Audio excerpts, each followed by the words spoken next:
वक्फ के बाद उठेगा एनआरसी का मुद्दा। एनआरसी पर अब मंथन करेगी आरएसएस की टॉप लीडरशिप। सीएए के बाद क्या अब जल्द लागू हो जाएगा एनआरसी? और क्या एक बार फिर उठेगा कागज दिखाने का मुद्दा?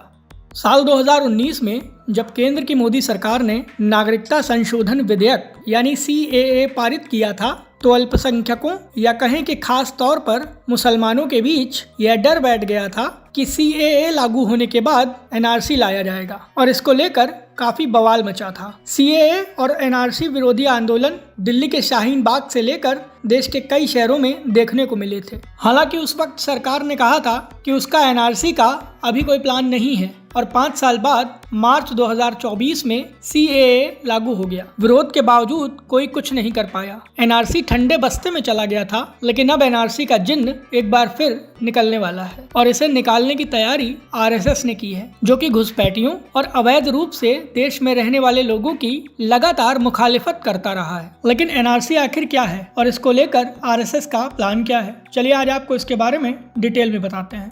नमस्कार, ये है एनालाइज नाउ, और आज हम बात करेंगे एनआरसी के बारे में, जिसको लेकर आरएसएस ने नया प्लान बनाया है और इसे लागू कराने को लेकर मंथन भी शुरू कर दिया है। यह मुद्दा आने वाले समय में देश की सियासत में बेहद अहम हो सकता है, इसलिए यह वीडियो पूरा देखिएगा।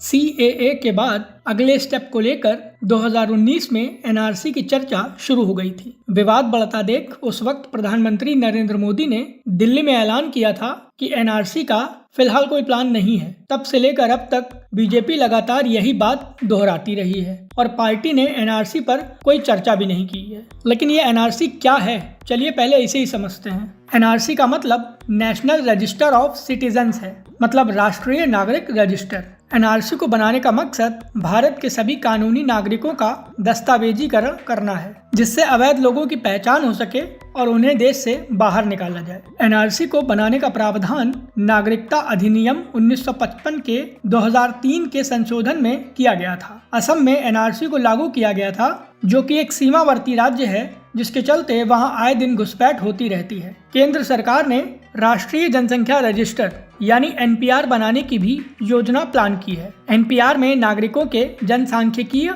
और बायोमेट्रिक विवरण शामिल होंगे।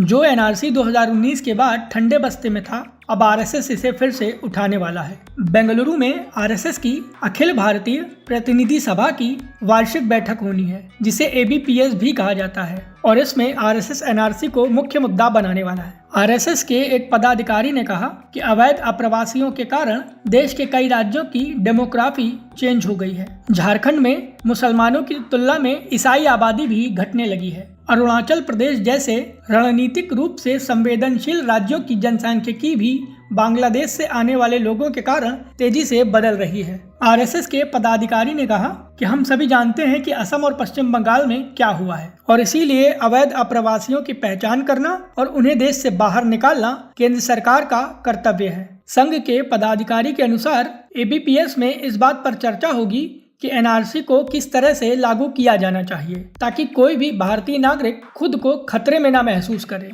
सूत्रों ने यह भी बताया है कि एबीपीएस इस बात पर भी चर्चा कर सकती है कि क्या एनआरसी को कुछ खास राज्यों में लागू किया जाना चाहिए या नहीं।